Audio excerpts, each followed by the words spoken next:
হে everyone, আমার mini vlog part 20-তে welcome to my channel সবাইকে। আর এখানে আমার বোন বাসে বসেই আমরা জিনিস আনবক্সিং করছিলাম।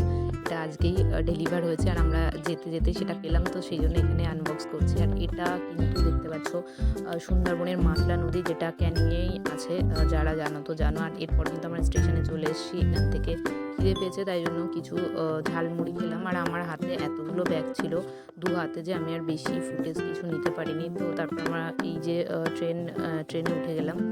আর আমার যেতে হবে অনেক দূর, আমি যাব ডায়মন্ড হারবার। তো এখান থেকে আমার দুটো ট্রেন করতে হবে। তো সারাদিনে বলতে, আর এই দেখো এখানে কিন্তু ফুচকিটা হাই করছে এখানে। তো এটা একটা বেশ ভালো ছিল এই দিনটা আমাদের। তারপরে এখান থেকে আমরা নেমে গেলাম আর ওরা চলে গেল সোনারপুর, আর আমি যাব ডায়মন্ড হারবার। তো আমার আর ভালো লাগছে না, বিকেল হয়ে এসছে, খিদেও পেয়েছে, খুব টায়ার্ড আজকে। আর কালও আমাদের অনেক কাজ আছে, তো সেটা নিয়েই ভাবছিলাম। স্টেশন থেকে নামার পর এখানে কিছু আমরা বাজার করে নিলাম, কারণ ঘরে কিছুই নেই বলতে পারো। তারপর সূর্যকে দেখালাম, দেখেছো কোন দিকে সূর্য চলে গেছে, আর আমরা তখনও পর্যন্ত রুমে যেতে পারিনি। তারপর চলে আসলাম রুমে, একটু ফ্রেশ ট্রেশ হয়ে। এই যে চলো টাটা, দেখা হচ্ছে নেক্সট পার্টে, টাটা।